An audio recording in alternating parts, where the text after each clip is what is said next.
Hello guys, Matthew here and welcome back again to the TechTeak YouTube channel. Today I'll be taking a look at one very interesting take on Nvidia's GeForce GTX 960 coming from the iChill brand and falling under their Hercules Z Airboss series of graphics cards, this one in particular being the X3 Ultra model.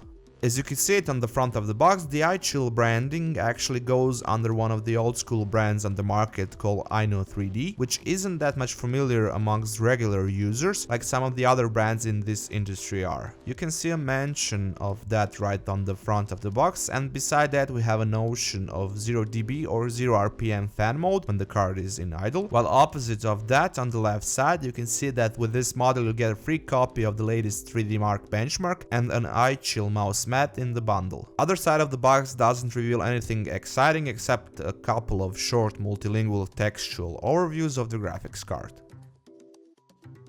Opening up the box, for the bundle you'll find DVI to VGA adapter and one 2x Molex to one 6-pin PCI Express power adapter.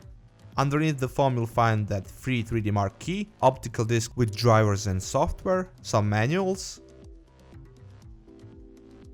Allen key for disassembling the graphics card cooler, but more on that later on. And last but not the least, here is the iChill mousepad that I've mentioned. All in all, we got ourselves a pretty decent and well above average bundle. Finally, here's the graphics card itself. Right away you can see that this is not your ordinary looking model. First of all, it's quite big and heavy for a GeForce GTX 960 model, and second, it looks pretty different in a bold way. Some users will probably like it, some will hate it. I don't think there will be a middle ground on it, like with Mousepad chocolate. I'm actually kinda digging it. I just wish that they remove those red accents, as they seem kinda tacky to me and they don't light up. They could also put their logo on all three fans and not only on one, especially since you can see the coils through the plastic.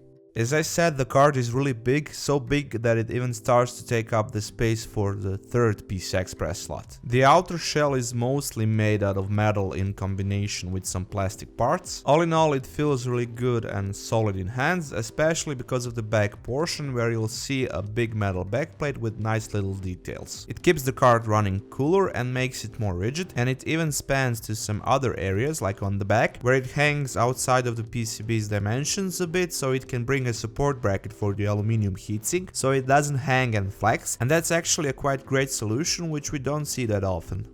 Speaking of the heatsink, turning the card onto its side you can see how big the heatsink actually is, split between two sides and fairly moved away from the PCB, which then resulted in its above average height. The heat is transferred from the GPU using four 6mm heat pipes, which then cross over to the aforementioned heatsinks. All of this is cooled off by three 90mm fans, which also cools off the VRMs and power regulation, which has its own passive heatsink, as well as the additional plate that goes on the video memory around the GPU and which also improves the heat transfer from the chips.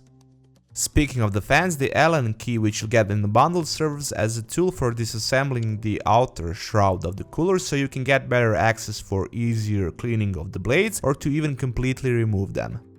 Last but not the least, for powering up the graphics card we have two 6-pin power connectors, while we also have one SLI bridge connection for up to two-way multi-GPU configuration, and for the video outputs on the front you'll come across onto a pretty usual setup of one HDMI, one DVI-I and three display ports. Upon connecting up the graphics card and turning it on, I did some basic test runs with the 3D Mark and Unity benchmark, nothing too broad as we all pretty much know what are the general performance figures of the GeForce GTX 960 series. With this particular model the performance is a little bit better than your regular example, since the boost clock goes almost all the way up to 1.4 GHz, which is actually quite high and a decent jump. The reference GTX 960 is just under 1.2 GHz mark, while competitors with their aftermarket solutions usually roam around 1.3 GHz.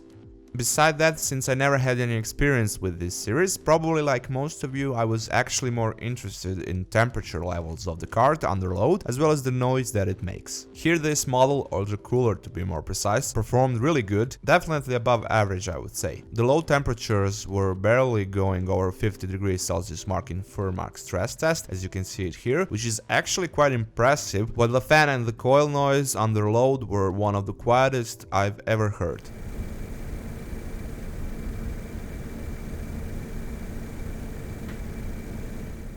This is of course possible on account of the card's big cooler, which in one hand maybe seems a bit like an overkill for a GM206 GPU. Coming as a no surprise, the card is dead silent in idle since it uses 0 RPM fan feature, and in that case the GPU temperature roams around 36 degrees Celsius, which is not that much higher even compared to models that have running fans in idle.